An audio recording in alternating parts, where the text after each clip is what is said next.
Greetings and salutations, sports fans all across the wide and wonderful internet. Michael Shibley with you here for another edition of Yeas and Nays. This is where we recap my beloved Tennessee Vols as they're playing their sports across all types of things, and everything we like, we give it a yay, and for things we don't like, we give it an A. And for this one, we've got the Tennessee Ole Miss game that happened, and boy, I got a lot to talk about it, so let's get right into it. So to address the elephant in the room, yes, we will talk about what happened right at the end of the fourth quarter with less than a minute to go, with fans pelting the field. Of course, that is a double nay, just to get that out of the way, but we will talk more about that at the end of this video. First, I wanted to talk about the game as a whole, and my goodness, it was a great game, even though, of course, Tennessee did lose the game 31-26. Got my notes over here and down here. They're all over the place. We got a lot to talk about. So for the entire overall atmosphere of the game as it began, that was a yay. That's even a double yay. You had the checkered kneeling, even though Tennessee has only won one game in its history with checkered kneeling. The lighting was fantastic. The crowd was just involved in it for so much of it.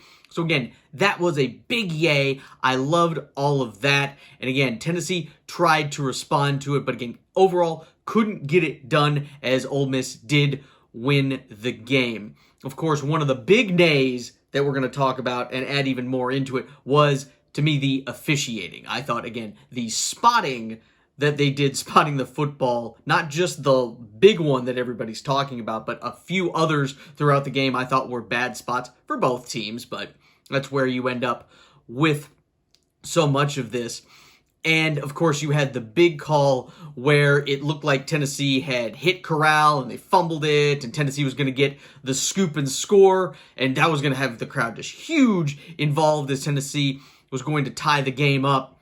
However, the officials, for some reason, ruled his momentum had stopped, even though there was no momentum in the first place because he had thought the whistle blew or whatever happened with that. So again, a big nay. Again, that happened early in the game, so who knows, again, how that was going to impact everything going forward. And I know the referees were the cause of a lot of this frustration. One of the things, and this is another nay, is the fact that the referees don't have to answer for themselves at all. They don't seem to be held accountable in the ways that players and coaches are for their actions. Like, I wish that they would be able to come out and be like, why did you rule that on the scoop and score? Why did you mark it where it was? I think they should have to, or have some sort of representative answer those questions, but it just does not seem that officials are held accountable the same way players and coaches are for when they criticize the officials, which I seem to be kind of hypocritical, really, when you go that route. Also, I think they should put chips in the balls at this point. You have all this other technology. I think you can put a little microchip in the ball and be able to tell how you got the first down or cross the goal line, but that's just me. You also look for a nay for the way Tennessee dealt with Matt Corral with running the football. I don't know if they just couldn't get a spy on him or it just didn't work. You saw so many times either it was a designed quarterback run or it was him just escaping and breaking containment, but there was no one spying on him. Also, it seemed like on the designed runs, you had a center like 10, 15 yards down the field with no one blocking them a whole bunch, which, again, a big nay on Tennessee's defense. A yay overall, though, for Tennessee's defense. I think Ole Miss ran 101 total plays. And if you were to tell me that Ole Miss was going to run 101 total plays in this game, I thought Ole Miss would have probably 60 points. But the fact that Tennessee's defense, in a lot of cases, bending but not breaking, also getting Matt Corral's first interception of the season, only allowing 31 points and 7 only in the second half. That is a hats off to this defense. And you look, again, for what went on with them making stops when they needed to for the most part. And again, they are the depth overall. Another big nay for Tennessee is just the depth that Tennessee has, because boy, it's frustrating when it feels like you have just a few more scholarship players than you would have on an active NFL roster. I know I mentioned that last week. You go to the other side of the ball, the offensive line seems at this point to be held together by walk-ons, duct tape, and prayer. Which again, a nay to the officials, because on Tennessee's first possession, when it was, I think, a bad spot on a 3rd and long, Tennessee gets up there, and before the refs can get buzzed to review it, they try and run a 4th down play on a quick snap, and it looks like Cade Mays' knee got hurt. We don't know the extent of that injury, but he did not return. And of course, he is one of the linchpins. Both Mays boys are a linchpin of that offensive line. So again, that was a real bummer. When you look at everything, we might be without Alontae Taylor for some time because he was banged up as well. Some of the other linemen on both sides of the ball. And of course, the biggest injury is happening to Hendon Hooker. A yay for his performance overall in this game. However, my goodness, the way he got in trouble and the way his knees buckled when he went down on the run on that final drive as Tennessee was trying to win this game at the last second, boy, that hurt. A nay, of course, to Joe Milton III for coming in.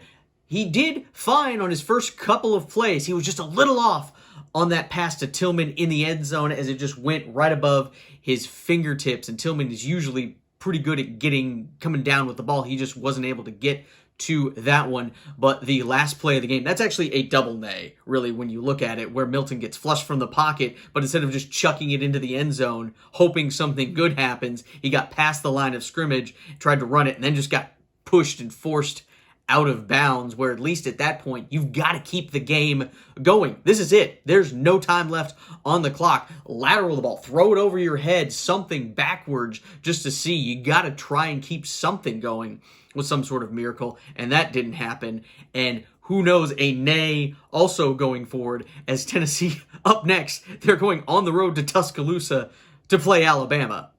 That's not good, no matter who your starting quarterback is. I think with Hendon Hooker, you have a better chance. But with Milton, I don't know. That is not looking good as Tennessee is into the meat of this schedule. Overall, when you look at everything, Tennessee, just like the Pitt game, had a chance to win this game, really, because of so many chances. They didn't break on defense.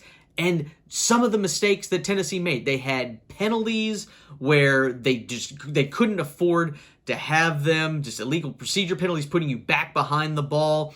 Even on the 4th and 24 that Tennessee was just short of converting there at the end that caused the whole fracas right at the end of the game, you look and see that Tennessee got into that 4th and 24 because they took a sack, and they also had a holding penalty that was just terrible. You can't put yourself in that situation. So overall, again, Tennessee had chances in this game to come away with a victory, but it shows again, you have to almost learn how to win games. You've got a new coaching staff.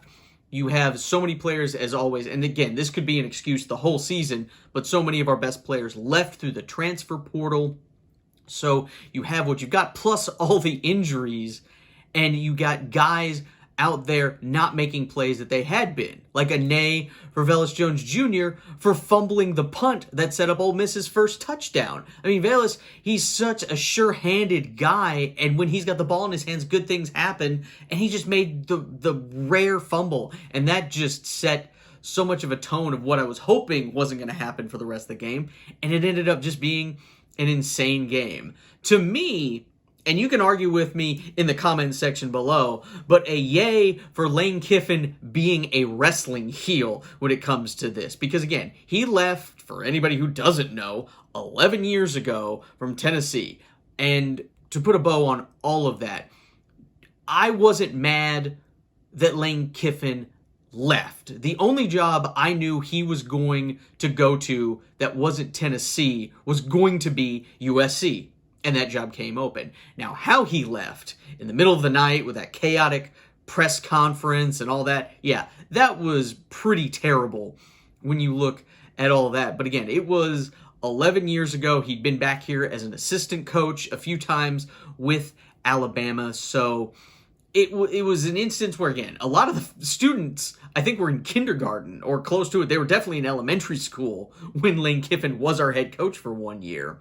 So you have that basis, but the way Lane Kiffin acted where he's like, well, I've got Matt Corral, I thought was a great line. I thought being a heel at the end of the first half, using all 3 timeouts in a row to ice our kicker, even though McGrath didn't make that field goal, I thought it was pretty funny, to be perfectly honest. That's what a heel does in an environment where you know fans are not really happy to see you. So I liked that. What I didn't like, and now we're going to go to what happened there with 54 seconds, I believe, left on the clock. Again, this is a double nay.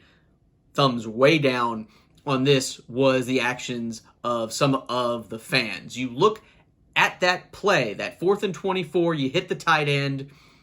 Honestly, and again, you can come at me in the comments section all day. I would love to hear what you guys think about this. However, I still thought that he was short of the first down. Now, was it the yard short that it seemed like where the ref spotted the ball? No, I don't think that at all. I still think he was kind of short of the line to gain. It seemed like from looking at the different camera angles and where he was holding the ball when his knee was down, I still thought he might have been maybe a foot short. Again, my opinion on that. I'd love to hear what you guys think. I do wish the refs had said that, but they just kind of just went, nope, call stands, we'll move on. And then, of course, you get the fans reacting to everything that had been boiling up to that point. You had some bad calls, of course, with that scoop and score that didn't happen. You had a lot of Ole Miss players going down with injuries. And again, this is such a boy who cried wolf situation. A nay for them going down and killing momentum. However, if it is within the rules of the game, the way they were doing it, then you have to argue about them changing the rule. I think, and I believe the ESPN commentators, easy for me to say, talked about this during the course of the game, and that was, if you get players going down like this, instead of them just being out for one play, they have to be out for the rest of the offensive series. I think that is a good compromise of a rule to have because, yeah, some of these guys could be legitimately hurt, but you just don't know. So now the fans would see any Ole Miss player going down and start booing. I was a little miffed. It seemed like some fans were cheering when Corral went down with what looked like a legitimate knee injury. That kind of bummed me out late in the game with their reactions. However, there were some Tennessee players that also went down with injuries. You can think about that. There's plenty of them on the tape, so I want everybody to go back and look at some of that. That is available to everybody. But then when they made the call, all of this had been boiling up. Fans are upset. This is finally Tennessee's moment to be back in the conversation. This is 15 years of everything being built up. We've had these little peaks. You had under, especially like Butch Jones, you had 2016 with the win over Florida and the Hail Mary against Georgia. And then it's gone all downhill through that. Everything leading up to this where we've won a couple of SEC games. We're feeling good. Lane Kiffin's coming back. It's a sellout. It's checkered Neyland. And then to have things like this happen, there was just that spark. And yes, everybody knows. We all know that it was not the vast majority of fans throwing stuff. It is still inexcusable to do that. It is classless. It is shameful to have that much stuff thrown. Some people are like, oh, it wasn't that much. You look at the video, you look at some of the pictures from the aftermath, there are plenty of bottles down there, and they're not all empty bottles. Some of them have a lot of liquid in it, all of it not water. I think Lane Kiffin said one of the bottles he saw had some brown liquid, though he didn't think it was moonshine because they wouldn't waste good moonshine on me. Again, I thought that was a great line that he said, again, playing up almost the heel persona that he had. But again, throwing golf balls at somebody, by the way, who brings a golf ball into the stadium? That can hurt somebody. You have people throwing their vape pens, a bottle of mustard. Who brings a bottle of mustard? It was a crazy, terrible situation. I think really, hopefully what will happen is that they will be able to look at some of the video and be able to identify people who were throwing things.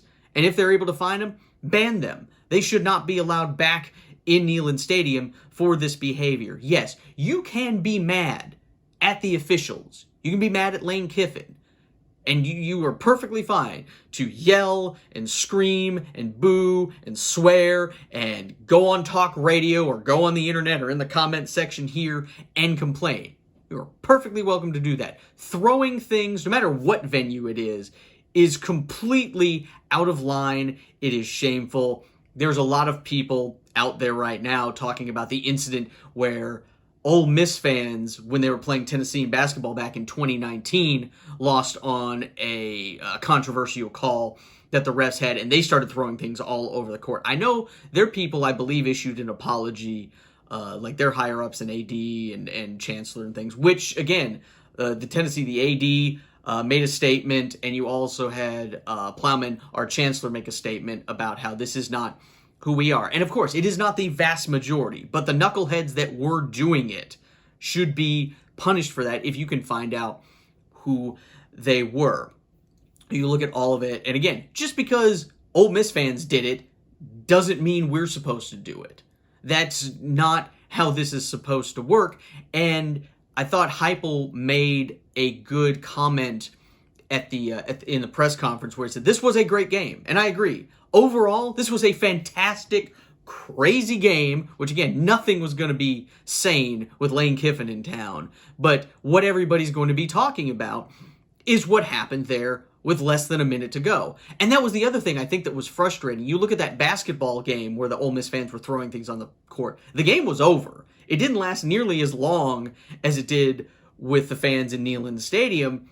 And also, there was 54 seconds left, and Tennessee had 3 timeouts. They used it properly. They got the stop, got the ball back, still almost won the damn game. So all of that stuff factored in.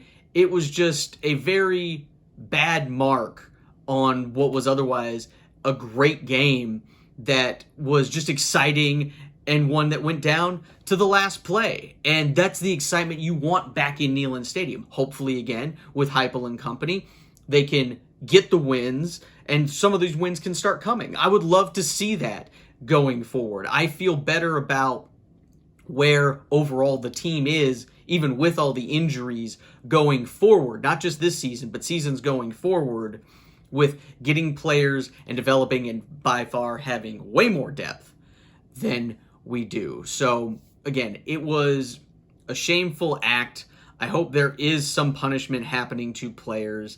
I know, and again, even I thought for a second maybe you go the European soccer route and just not have fans in the stadium for the next game. That, to me, I think is a little overblown. Even I agree with that now. When you think about it, again, you're in the moment, you say certain things, especially because you don't want to punish the 35,000 Georgia fans that are probably going to be in Neyland Stadium for that next home game against the Bulldogs. Thank you guys so much for listening to everything we've got. Of course, please like, subscribe, share, all the big stuff that you do. And of course, you can follow me on Twitter, Michael_Shibley. I'm there talking about mostly sports and other things around the world. And of course, you can check me out on Twitch as we stream a bunch of games, sometimes with my lovely wife, Mrs. Shibbles.